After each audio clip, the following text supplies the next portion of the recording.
আমি এত চকলেট জীবনে পাই নাই বার্থডেতে, আমার ড্রিম। হ্যালো, আসসালামু আলাইকুম সবাইকে। সবাই কেমন আছেন? 6 তারিখ ছিল আমার জন্মদিন, তাই রাত 12টায় হঠাৎ আমার বাড়িতে চলে আসলো একটি বড় সারপ্রাইজ গিফট। আপা দেশের বাইরে চলে গিয়েছিল, তাও আমার জন্য বার্থডের দিন রাত 12টায় একটি সারপ্রাইজ পাঠিয়েছিল। রাত 12টা বাজার সাথে সাথেই আমার সব খালামুনিরা আর আমার বড় আপু সবাই আমাকে ফোন দিয়েছিল। আমি ফোনে কথা বলতে বলতে হঠাৎ দেখি একটি গিফট হাজির হয়ে গেল। গিফটটা দেখতে যতটা সুন্দর ছিল বলার বাইরে। আমি আমার লাইফে এত সুন্দর গিফট কারো থেকে পাইনি। একটু পর দেখলাম শুধু গিফট না, তার সাথে কেকও পাঠিয়েছে। আমার বড় বোন আমার ও আমার ছোটো বোনের বার্থডে প্রত্যেক বছরই রাত 12টায় কেক এনে থাকে, কিন্তু এই বছর আমার বড় বোন আমার সাথে নেই। তবুও আমার জন্য এত সুন্দর একটি সারপ্রাইজ এবং এত সুন্দর একটি কেক পাঠিয়েছে।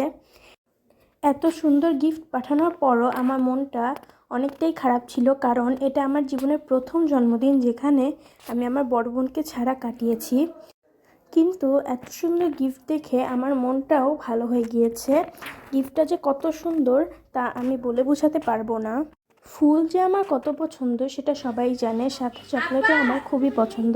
তাই আমার বড় বোন আমার জন্য এত সুন্দর একটি বুকে পাঠিয়েছে।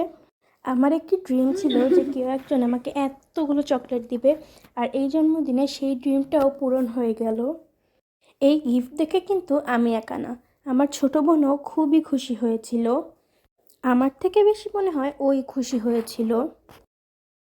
এরপর আমি গিফটটা নিয়ে খুব সুন্দর সুন্দর কিছু ছবি তুললাম। এরপর কেকটাও কেটে ফেললাম।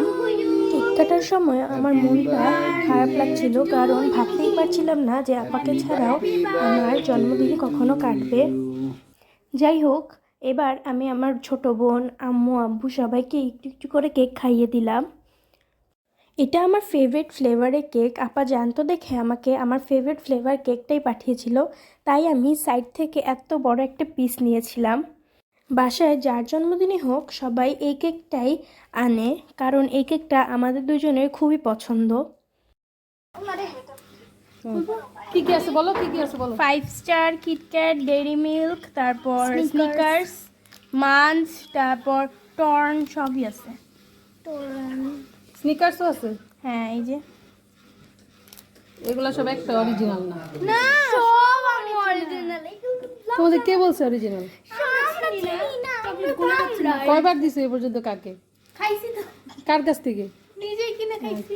এরপর চকলেটগুলো গলে যাবে দেখে আমরা আস্তে আস্তে সব চকলেটগুলাই বের করে ফেলেছিলাম। এভাবেই কেটে গেল আমার জন্মদিনের রাতটা। আপা, তোমাকে অনেক ধন্যবাদ আমাকে এত সুন্দর একটি গিফট পাঠানোর জন্য। আল্লাহ হাফিজ, সবাই ভালো থাকবেন।